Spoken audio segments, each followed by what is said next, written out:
tuna kazi kuu. Vigezo vikawekwa.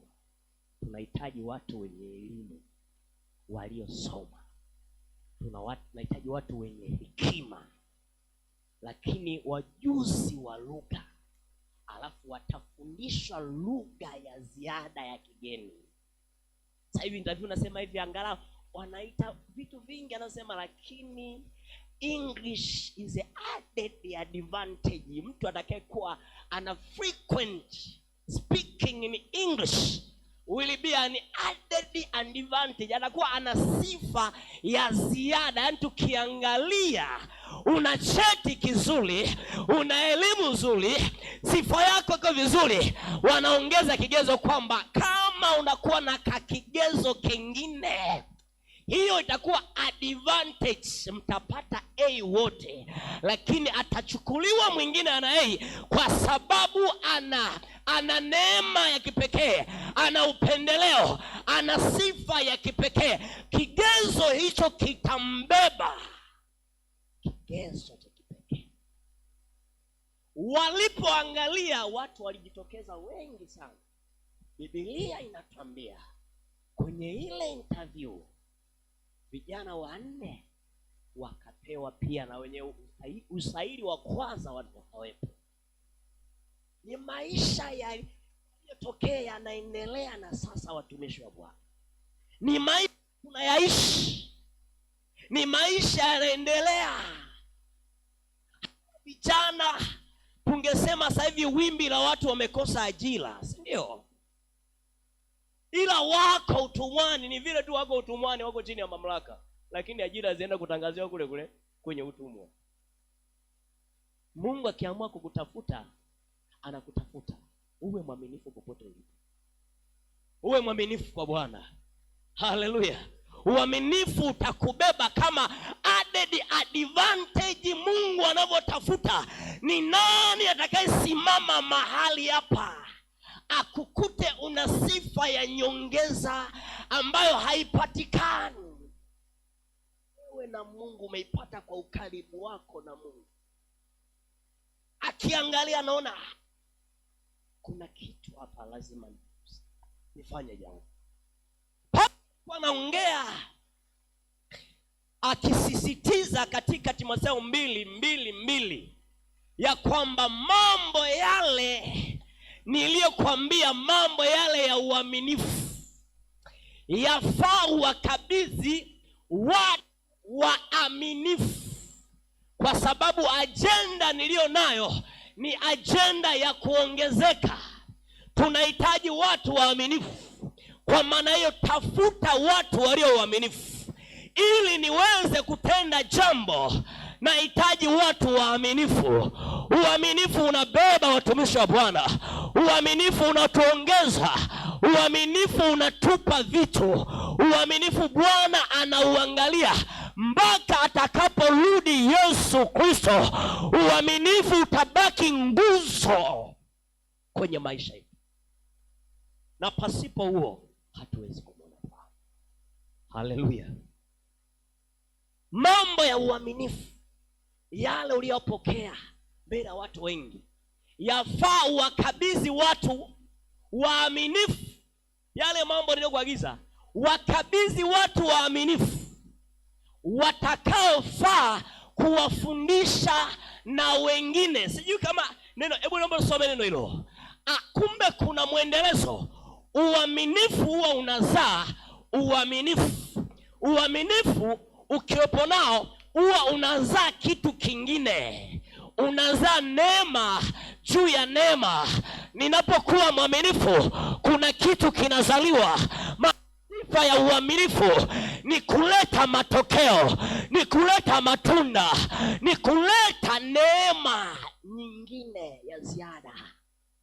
Kuna kaupendeleo kanatokea kama tunda la uaminifu. Bwana Yesu apewe sifa. Haikuonekana kama kuna vijana wengine wenye sifa wakapewa kadhaa ili wawe kama inavyotakiwa.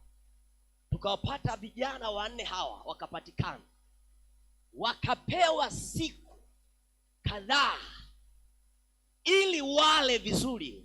Haleluya. Watakapoonekana kwa mfalme, waonekane katika sura zinazoeleweka. Interview ya Ikulu, unafikiri watu kama kupiga suti walipiga? Sijajua sasa hivi kipindi hicho leo wanavaa kanzu, sijui wakati huo. Amina. Ila watu walitupia, watu walivaa vizuri, watu walitokelezea ili kwenda kuonekana kwa mfalme. Ili angalau ukiangalia uvaaji huu, huyu anafaa kuwa secretary, huyu anafaa, huyu anataka kuwa sibu.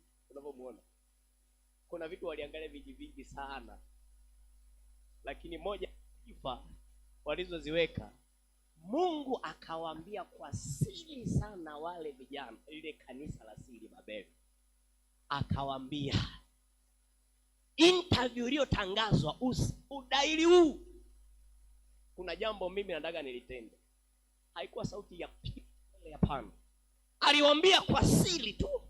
Wakasikia moyoni kwenda kufunga, wakasikia kwenda kufanya ibada, wakasikia moyoni wanasukumwa, kuna mambo yanakuja, maelekezo yanakuja.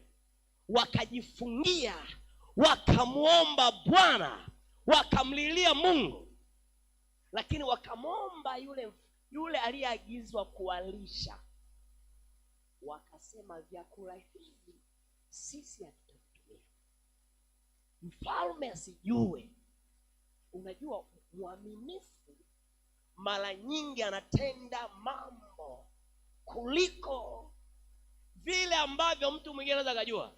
Anatamani sana matokeo yatokee, yazaliwe kutokana na uaminifu wa siri anaofanya, matokeo yaje mtambulisha. Haleluya, tumisha Bwana. Uaminifu hata nikiwa peke yangu nasimama, Mungu ananiambia uaminifu ni nguzo wewe kutoka, uaminifu ni daraja la wewe kwenda mbali, uaminifu ni kitu na kiangalia uzuri. Ukiwa peke yako, wakiwa peke yao, wakaambiwa chakula kile msile, kwa sababu ndani yake kuna ajenda nyingine inalenga kupofusha akili kupitia chakula. Nani angejua hilo? Kama kwa sasa ambao wakati mwingine kwenye sherehe tunaweza tukavurugana kisa chakula. Tunaweza hao wapita ni wa kwanza uvurugu chakula. Chakula ni jaribu kubwa. Alafu siku na mimi nakutangaza chakula, hata kama una maombi unaweza kujaribiwa, useme ni hivi, kwa nini naweza nikasogeza mbele yale maombi nile kwanza chakula, alafu ni kila siku ziko za maombi nitaomba baadaye. Semina imeandaliwa, wameandaa vizuri, unajaribiwa. Siku ziko za kuomba, nitaomba baadaye, hebu nile siku zile. Kumbe siku unakula ni ajenda Mungu alikuwa ameiseti katika ulimwengu wa roho. Kuna mambo yalitakiwa yaweze kutekelezeka kwa wakati ule. Wakati chakula kinaonekana, ndipo Mungu anataka atekeleze ajenda yenye matokeo makubwa kwenye maisha yako. Alafu unaamua nile, nitakuja kufunga kesho kutwa. Kesho kutwa Mungu hana haja na wewe, hana ratiba na wewe. Utafunga mwenyewe kama zoezi la mwili, usiwe na magonjwa. Lakini siku ile ambayo Shetani alikuhitaji na Mungu alikuhitaji ili akuokoe, alafu ukaamua kula kwenye maombi. Nasikia uzito kama kuna kichomi hapa, nimekuja hapana. Ndio hebu ngoja nimalizie neno la chakula. Basi kupiga hapana ndio haijasingekuwa. Hayaendelea. Nilikuwa naona nasikia nipiga hapana ndio hapa. Hebu nimekunywa vimaji. Sasa nikinywa vimaji hivi ndio basi ndio nishafungua. Hebu ngoja niache tu iende. Piga hapana ndio. Hivyo kujihurumia kumepoteza maisha ya wengi, vimepoteza baraka za wengi, viwango vya wengi vimepotea kupitia maisha ya kujihurumia. Mwili huu tukihurumia tunapoteza vingi kwenye maisha yetu.